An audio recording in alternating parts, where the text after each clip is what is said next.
Welcome to my channel journey to education. ഇന്ന് നമ്മൾ പഠിക്കാൻ പോകുന്നത് ഹിസ്റ്ററിയുടെ chapter 2 from hunting to gathering to growing food. The earliest people, why were they on the move? We know about people who lived in the subcontinent as early as 2 million years ago. നമുക്കറിയാം പണ്ട് നമ്മുടെ sub continent, നമ്മുടെ ഇന്ത്യയിൽ താമസിച്ച ആൾക്കാരുടെ ജീവിത രീതികളൊക്കെ അവരെങ്ങനെ വിളിച്ചുകൊണ്ടിരുന്നത്? Today we describe them as hunter-gatherers.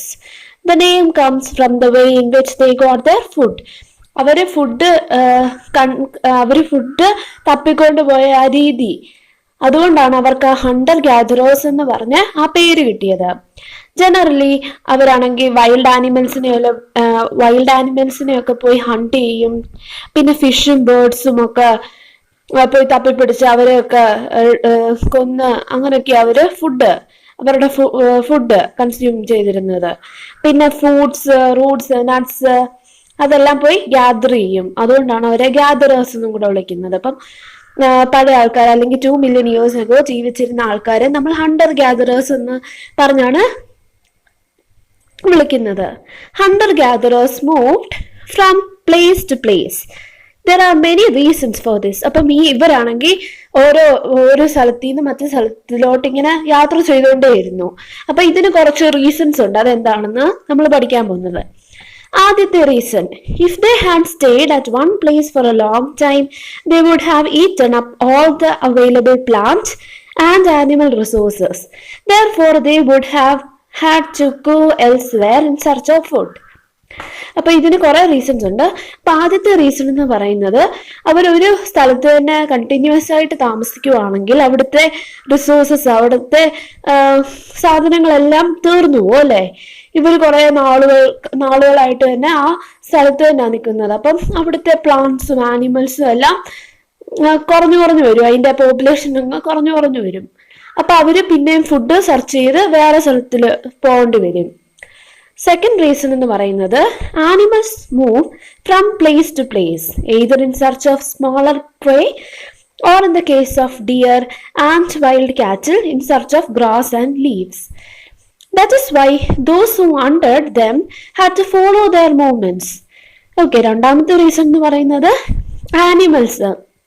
ആനിമൽസും അവരുടെ ഫുഡിന് വേണ്ടി അവരിങ്ങനെ പ്ലേസ് ടു പ്ലേസ് അവരും ഇങ്ങനെ നടന്നുകൊണ്ടേയിരുന്നു.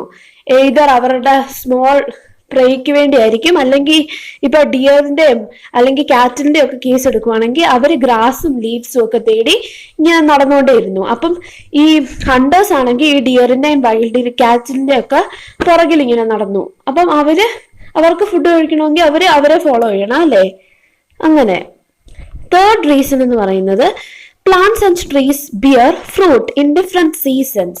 So people may have moved from season to season in search of different kinds of plants. മൂന്നാമത്തെ റീസൺ എന്ന് പറയുന്നത്, പ്ലാന്റ്സും ട്രീസും ഒക്കെ ഫലങ്ങൾ പ്രൊവൈഡ് ചെയ്യുന്നത് ഓരോരോ സീസൺസിലായിരിക്കും, ഓരോ സമയങ്ങളിലൊക്കെ ആയിരിക്കും. ചിലപ്പം ജൂൺ, ജൂലൈ ആ ഒരു മാസമായിരിക്കും ചില പ്ലാന്റ്സിന്റെ ഒക്കെ ഫ്രൂട്ട്സ് ഉണ്ടാവുന്ന സമയം. അപ്പം ഈ സമയം ഉണ്ടാവുന്ന സമയം അവർക്ക് ആ ഫ്രൂട്ട്സ് കിട്ടും, അല്ലാത്ത സമയത്ത് അവർക്കൊന്നും കാണത്തില്ല. അപ്പം ഇങ്ങനെ ഓരോ പ്ലാന്റ്സിന്റെ ഓരോ ട്രീസിന്റെ ഒക്കെ സീസൺ അനുസരിച്ചും അവര് യാത്ര ചെയ്തുകൊണ്ടിരുന്നു. കാരണം അവർക്ക് ഫുഡ് ആ ട്രീസിന്റെയും ആ പ്ലാന്റ്സിന്റെയും ഫ്രൂട്ട്സ് ഒക്കെ വേണമെങ്കിൽ അവര് വേറെ സ്ഥലത്ത് പോകണം. അങ്ങനെ അവർക്ക് ആ സമയത്ത് ഈ ട്രീസും പ്ലാന്റ്സും ഒന്നും ഒരു ഫ്രൂട്ട്സും തന്നില്ലെങ്കിൽ അവർ വേറെ സ്ഥലത്ത് പോകണം. വേറെ ഫുഡ് തേടി അവർ വേറെ സ്ഥലങ്ങളിൽ യാത്ര ചെയ്യും. അങ്ങനെ ഇനി ഫോർത്ത് എന്ന് പറയുന്നത്, people, plants and animals need water to survive. Water is found in lakes, streams and rivers, while many rivers and lakes are perennial with water throughout the year. Others are seasonal. People living on their banks would have had to go in search of water during the dry seasons. Okay, നാലാമത്തെ reason എന്ന് പറഞ്ഞു കഴിഞ്ഞാൽ, പ്ലാന്റ്സിനും ആനിമൽസിനും ഒരുപോലെ തന്നെ വേണ്ട ഒരു കാര്യമാണ് water, വെള്ളം. ഈ വെള്ളം എന്ന് പറയുന്നത് റിവറിലും ലേക്കിലും ഒക്കെ ആയിരിക്കും കാണുന്നത്. അപ്പം ചില റിവേഴ്സും ചില ലേക്സ് എന്ന് പറയുന്നത് പെരിനിയൽ ആയിരിക്കും. പെരിനിയൽ എന്ന് പറഞ്ഞു കഴിഞ്ഞാൽ ഒരു വർഷം, നമ്മളിപ്പോ ഒരു വർഷം എടുക്കുവാണെങ്കിൽ ആ വർഷം മുഴുവൻ അതിൻ്റെ അകത്ത് വെള്ളം കാണും. അതാണ് പെരിനിയൽ എന്ന് പറഞ്ഞാൽ. സീസണൽ എന്ന് പറഞ്ഞാൽ അങ്ങനല്ല. ഇപ്പൊ സമ്മർ സീസൺ ഒക്കെ ആകുമ്പോൾ റിവേഴ്സിലൊക്കെ വെള്ളം കുറവായിരിക്കും, ചിലപ്പം റിവേഴ്സിലും ലേക്സിലും ഒന്നും വെള്ളം തന്നെ കാണത്തില്ല. അപ്പം ഈ വെള്ളം എന്ന് പറയുന്നത് പ്ലാന്റ്സിനും ആനിമൽസിനും ഒരുപോലെ വേണ്ട ഒരു സാധനം. അതില്ലെങ്കിൽ അവര് വെള്ളമുള്ള സ്ഥലങ്ങൾ തേടി ആനിമൽസ് ട്രാൻസ്പോർട്ട് ചെയ്യും, അല്ലെങ്കിൽ അവര് വെള്ളം തപ്പിപ്പോവും അല്ലെ. അതുപോലെ തന്നെ ആൾക്കാരും വെള്ളം തപ്പി വേറെ വെള്ളമൊക്കെ ഉള്ള ബാങ്ക്സിന്റെ അവിടെയൊക്കെ പോയി താമസിക്കും ഡ്രൈ സീസൺ ഒക്കെ ആകുമ്പോൾ. Next is how do we know about this people. അപ്പം നേരത്തെ നമ്മൾ പഠിച്ച ഈ 4 പോയിന്റ് ഇമ്പോർട്ടൻ്റ് ആണ്, അത് ചോദിക്കും എക്സാമിന്. റീസൺസ്, ഓക്കെ, ഹണ്ടേഴ്സ് ആൻഡ് ഗ്യാദറേഴ്സും എന്തിനാണ് ഇങ്ങനെ പ്ലേസ് ടു പ്ലേസ് എപ്പോഴും യാത്ര ചെയ്തുകൊണ്ടിരുന്നതെന്ന്. Next is how do we know about this people. Archaeologists have found some of the things hunter-gatherers made and used. It is likely that people made and used tools of stones, wood, and bone, of which stone tools have survived best.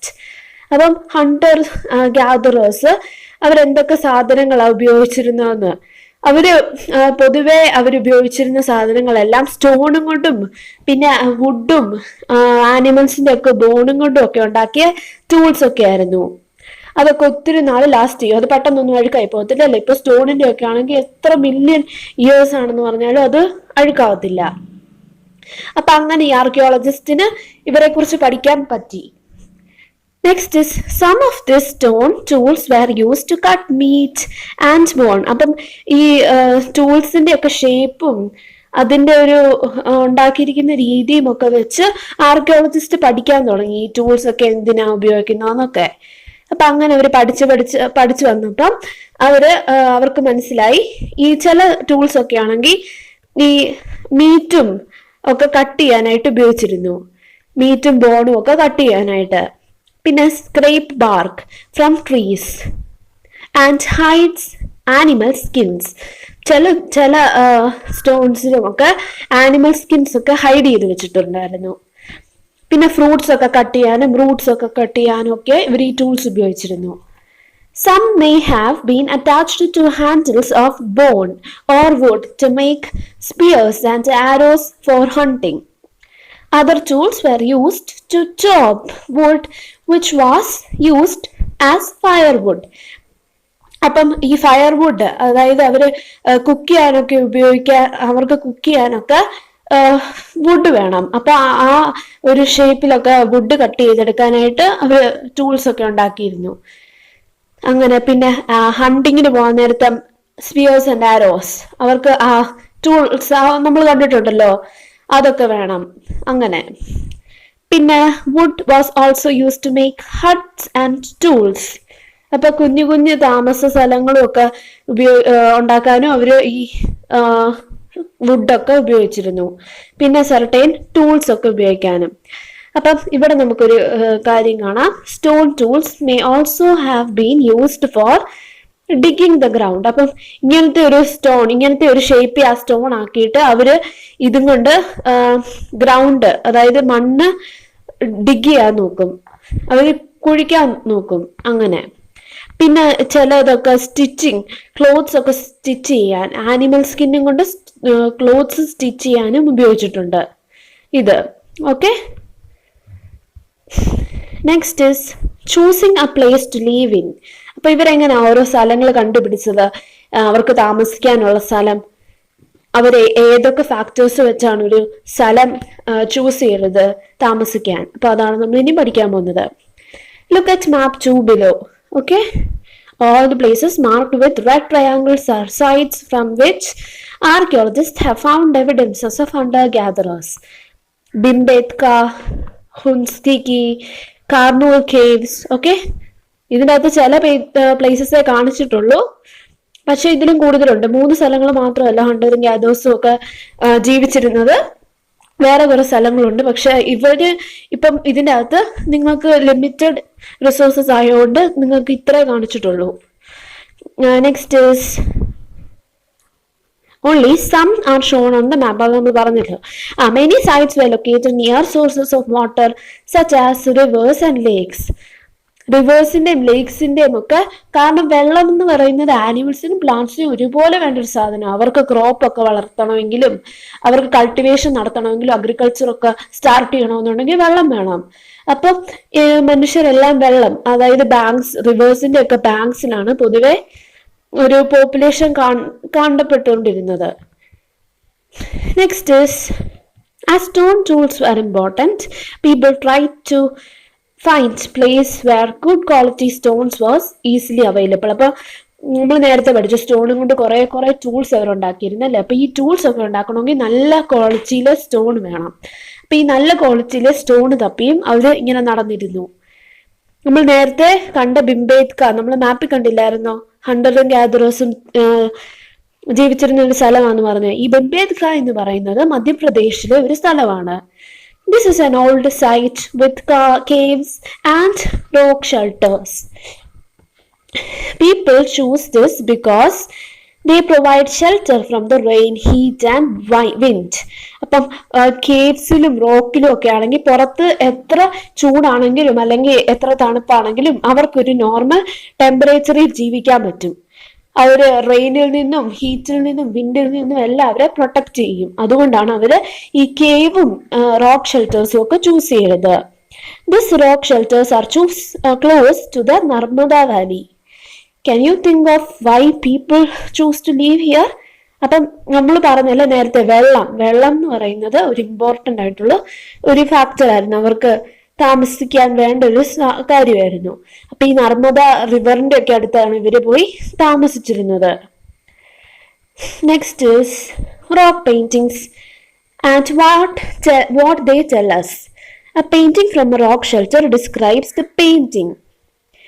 Many of these caves in which this early people lived have paintings on the walls.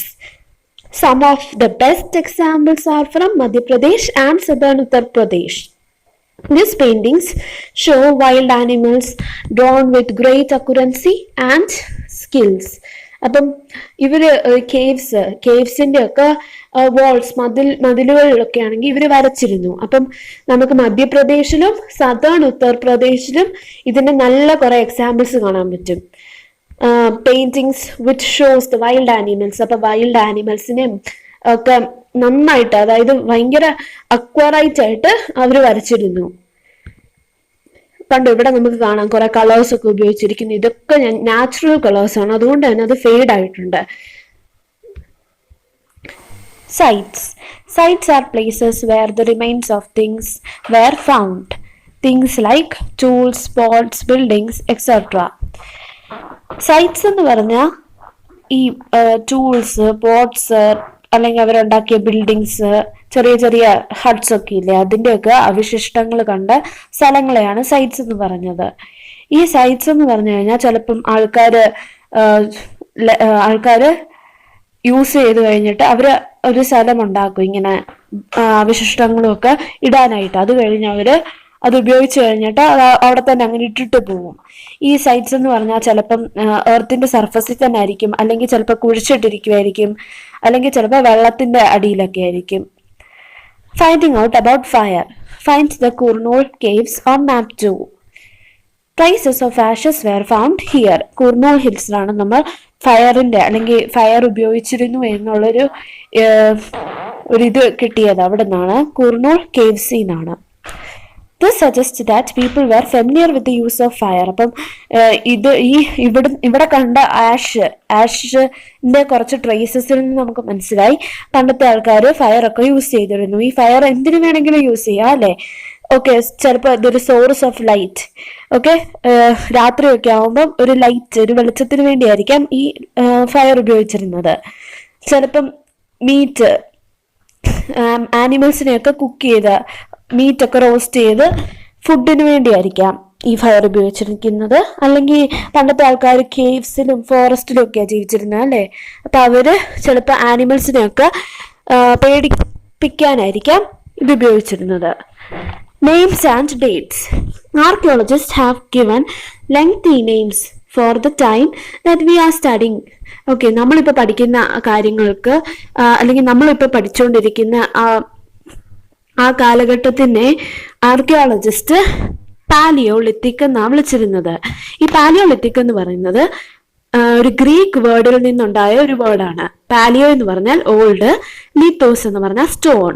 The name points to the importance of find of stone tools. അപ്പം ഈ ഇത്രയും നമ്മൾ പഠിച്ചപ്പോൾ തന്നെ നമുക്ക് മനസ്സിലായി അല്ലേ, കുറെ സ്റ്റോണിന്റെ ടൂൾസ് വെച്ചാണ് ഈ ഒരു കാലഘട്ടം നമ്മൾ തിരിച്ചിരിക്കുന്നത്. അപ്പൊ ഈ പാലിയോളിത്തിക് പീരിയഡ് എന്ന് പറഞ്ഞു കഴിഞ്ഞാൽ 2 million years ago to about 12,000 years ago.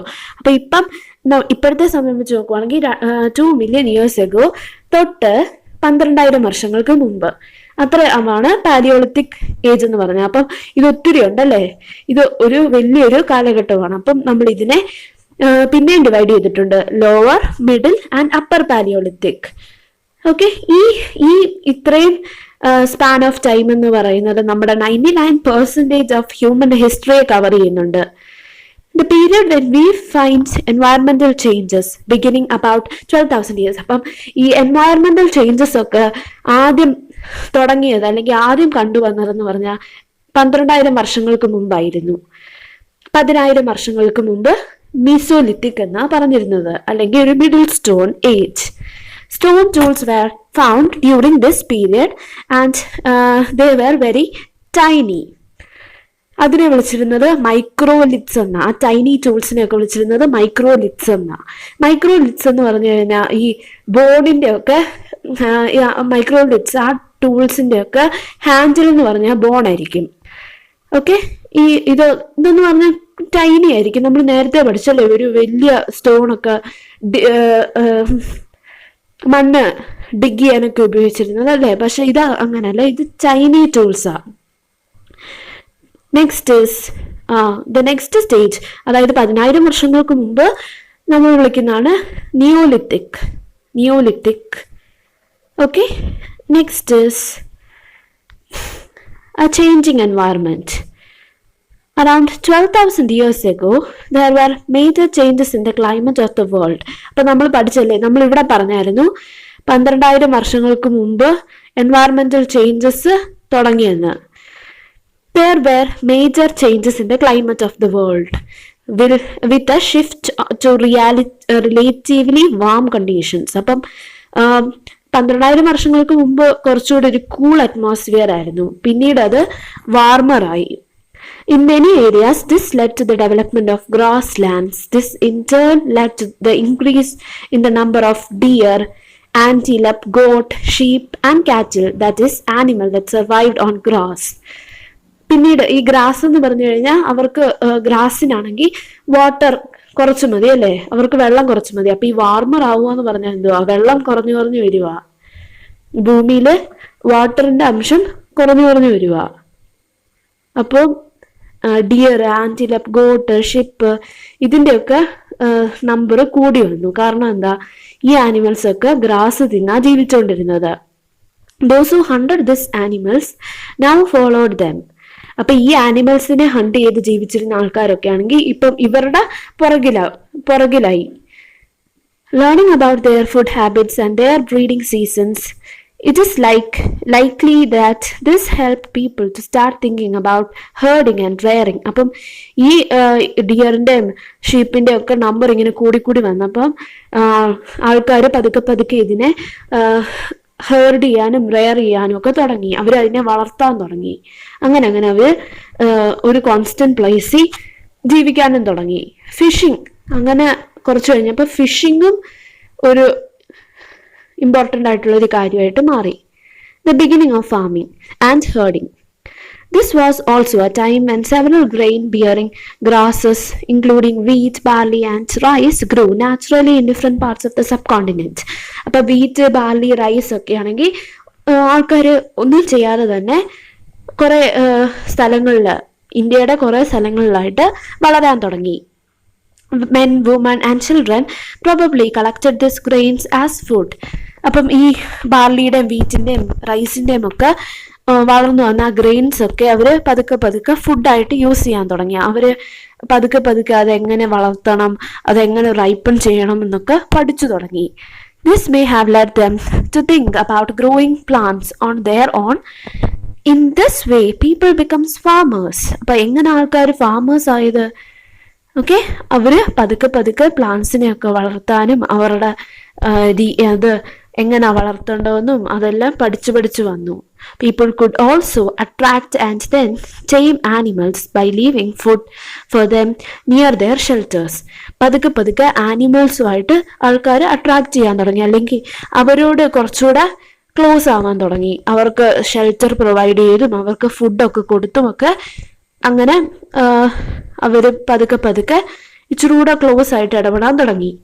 The first animal to be tamed was the wild ancestor of the dog. ഒരു ഡോഗിനെ ആയിരുന്നു ആദ്യം ഇങ്ങനെ വളർത്താൻ തുടങ്ങിയത്, ഒരു wild ancestor of the dog. ഡോഗും എല്ലാം വൈൽഡ് ആനിമൽസ് ആയിരുന്നു അല്ലെ. പതുക്കെ പതുക്കെ ഇങ്ങനെ മനുഷ്യരുമായിട്ട് അല്ലെങ്കിൽ മനുഷ്യര് അതുമായിട്ട് ക്ലോസ് ആകാൻ തുടങ്ങി, ഫുഡ് പ്രൊവൈഡ് ചെയ്യാൻ തുടങ്ങി, ഷെൽട്ടർ പ്രൊവൈഡ് ചെയ്യാൻ തുടങ്ങി, അങ്ങനെ. Later, people encouraged animals that were relatively gentle to come near the camps where they lived. പതുക്കെ പതുക്കെ അവർ ആനിമൽസിനെ ഒന്നും ഓടിച്ചു വിടാതിരുന്നു. കാരണം അവർ താമസിച്ചുകൊണ്ടിരുന്ന സ്ഥലങ്ങളിലൊക്കെ ആനിമൽസ് വന്നപ്പം അവരൊന്നും ചെയ്തില്ല, അതിനെ ഓടിച്ചും അതിനെ പേടിപ്പിക്കുകയൊന്നും ചെയ്തില്ല. These animals such as sheep, goat, cattle and also the pig lived in the herds, and most of them ate grass. അപ്പം ഷീപ്പ്, ഗോട്ട്, കാറ്റില് ഇവരെല്ലാം പതുക്കെ പതുക്കെ ഒരു കൂട്ടത്തിലായിട്ട് ജീവിക്കാൻ തുടങ്ങി. എന്നിട്ട് അവർ പതുക്കെ ഗ്രാസ് ഒക്കെ തിന്നാൻ തുടങ്ങി. Often people protected these animals from attacks by other wild animals. This is how they become herders. അപ്പൊ how did people become herders? അതിന്റെ ആൻസർ ആണ് ഇത്രയും. ഓക്കെ, അവര് പതുക്കെ പതുക്കെ ആനിമൽസിനെയൊക്കെ പ്രൊട്ടക്ട് ചെയ്യാൻ തുടങ്ങി. അപ്പൊ ഈ ഷീപ്പ്, ഗോട്ട്, കാറ്റില് ഇവരൊക്കെ പതുക്കെ പതുക്കെ ഒരു ഹ്യൂമൻസ് പ്രൊട്ടക്ട് ചെയ്യുന്ന ഒരു ആനിമൽസ് ആയി. അപ്പോൾ അവര് വൈൽഡ് ആനിമൽസിൽ നിന്നൊക്കെ ഈ ആനിമൽസിനെ പ്രൊട്ടക്ട് ചെയ്യും. അങ്ങനെ പതുക്കെ പതുക്കെ ഇവരെല്ലാം ഹേർഡേഴ്സ് ആയി മാറി. അപ്പം how did the farmers and herders became like that? Okay, അത് നമ്മൾ പഠിച്ചു. Can you think of any reason why the dog was perhaps the first animal to be tamed? Okay, എന്തുകൊണ്ടായിരിക്കും ഒരു ഡോഗ് ഫസ്റ്റ് അവർ വളർത്താൻ ഇടയായത്? എന്തുകൊണ്ടായിരിക്കും അവർക്കൊരു ഡോഗിനോട് അട്രാക്ഷൻ തോന്നിയത്? നമുക്ക് അടുത്ത ക്ലാസ്സിൽ പഠിക്കാം. ഇത് ഇതിൻ്റെ അകത്ത് ഇല്ല, നമ്മുടെ പോർഷൻസ് ഇല്ല, അതായത് നമ്മുടെ ടെക്സ്റ്റ് ബുക്കിൽ ഇല്ല. എന്നാലും നമുക്ക് ചുമ്മാ ഒന്ന് നോക്കാം അടുത്ത ക്ലാസ്സിൽ. ഓക്കെ, അപ്പം ശരി. പാർട്ട് 2 ഉടനെ തന്നെ ഉണ്ടാവുന്നതായിരിക്കും. എന്തെങ്കിലും ഡൗട്ടോ സജഷൻസോ വല്ലതും ഉണ്ടെങ്കിൽ തീർച്ചയായിട്ടും അറിയിക്കുക. ലൈക്ക് ചെയ്യാനും ഷെയർ ചെയ്യാനും സബ്സ്ക്രൈബ് ചെയ്യാനും പിന്നെ തൊട്ടടുത്ത് കാണുന്ന ബെല്ലൈക്കൺ ഞെക്കാനും മറക്കരുത്. മറ്റൊരു വീഡിയോയിൽ കാണുന്നിടം വരെ ബൈ.